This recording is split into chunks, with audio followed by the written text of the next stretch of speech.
दर्शन तू करे। हाँ जी। काहे के लगलू है साजे सवारे। मैंने तैयार ना होके। अरे जल्दी होखा जतारू माई के दर्शन तू करे। हाँ जी। काहे के लगलू है साजे सवारे। रील बनी मंदिर के गेट पहुंची जा।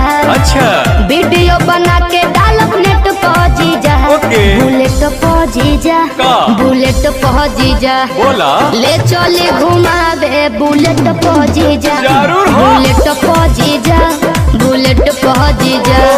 ले चले घुमावे बुलेट पहुंची जा। बुझनी हम सब बुझतानी।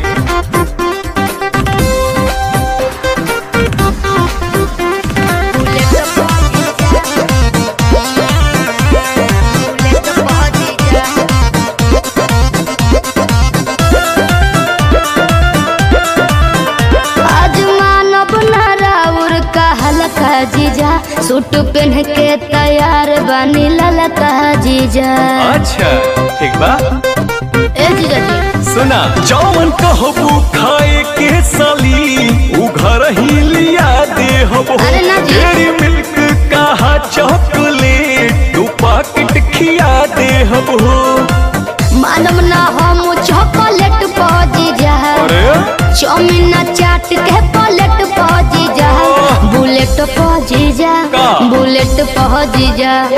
ले चले घुमावे बुलेट पहुंची जा। बुलेट पहुंची जा। बुलेट पहुंची जा।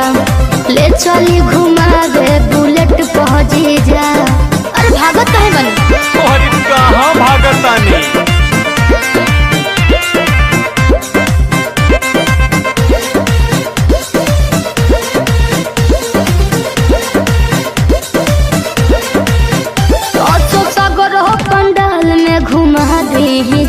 जीजा बिमल से ये श्रद्धा पूरा दीजी।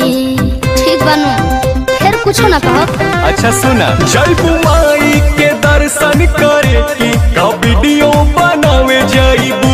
माना बतिया बिना पांडे के का मोबाइल भूलावे जाइबू। आई है नेटार गेट पहुंची जा। अरे ना हो चली पंडाल वाला सेट पहुंची जा।